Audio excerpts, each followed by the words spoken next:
Welcome back to Headlines. It is Friday, September 13th, so be careful. I'm Wes Austin, and these are today's top stories. Former President Trump has announced that he will not be doing another debate with Kamala Harris.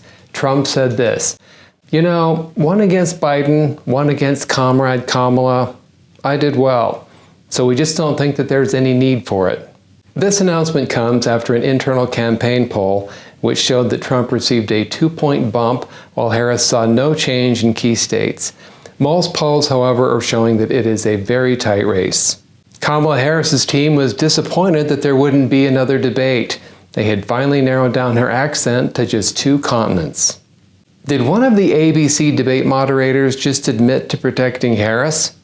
A recent LA Times article featuring ABC's Lindsay Davis reveals that this was no accident, that there was a behind-the-scenes plan to ensure Harris wouldn't face the same fate as Joe Biden in his disastrous June CNN debate. Davis said the decision to attempt to correct the candidate was in response to the June 27 CNN debate between Trump and President Biden, whose poor performance led to his exit from the race. So you're going to be combative with Trump so that we don't have another Democratic candidate drop out of the presidential race because of debate. Yeah, once was bad. 2, we can't let that happen twice. Not on ABC's watch. Davis also told the LA Times, people were concerned that statements were allowed to just hang and not be disputed by the candidate Biden or the moderators. Oh, so if you're afraid the person can't debate Trump, you just have the moderators debate Trump. Yes, the real problem is when the debate is between the 2 people debating. Everyone knows when you have a debate, the moderators always jump in and help one side. Why didn't they just put a cardboard cutout of Harris on stage and have the moderators throw their voices? So, they admitted to rehearsing the debate like it was a high school play and prepping fact checks to avoid another Biden meltdown. If that's not bias, I don't know what is. You'd think they'd keep quiet and plead the fifth, but instead they basically handed us a confession. It's like they took the stand and said, "Guilty as charged, Your Honor." Pop star John Legend, the man who sings about love, now preaches it to his hometown of Springfield, Ohio, but from a safe, luxurious distance.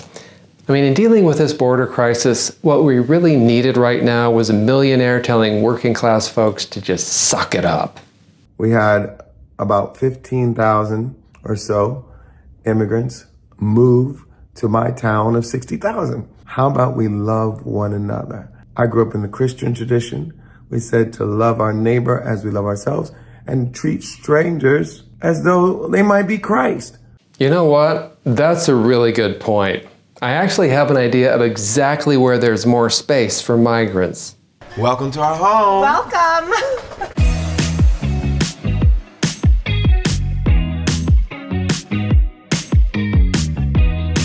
That was Legend's Beverly Hills mansion. He also has holdings in New York and West Hollywood.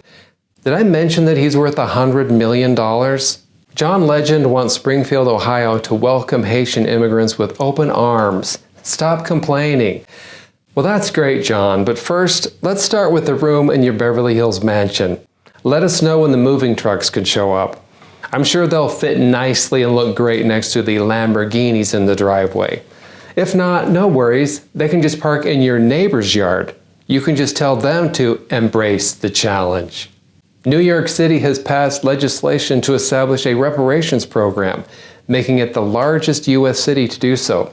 So basically, if you've been waiting for an even bigger bill from New York City, here it is. The City Council approved 2 bills creating a truth, healing, and reconciliation process on slavery within New York City and a reparations study. They're also going to put information signs at the city's first slave market, because nothing says healing like turning historical trauma into a tourist attraction. Some council members voted against the legislation, with one of them saying this, "If they can introduce me to one New Yorker who owned a slave, I'd be happy to consider it. But until then, I am not paying a dime as reparation for a harm I did not cause, nor condone, nor once participated in." Reparations in New York City. If you didn't get robbed on the subway, the City Council will gladly pick up where the criminals left off.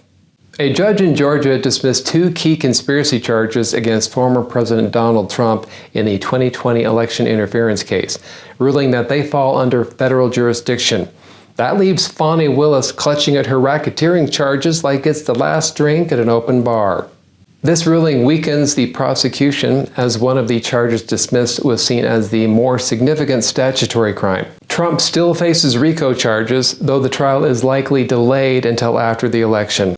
The case remains on hold as Trump's team appeals to remove District Attorney Fani Willis from the case because of her alleged affair with Special Prosecutor Nathan Wade. Fani Willis has lost 2 more charges against Trump.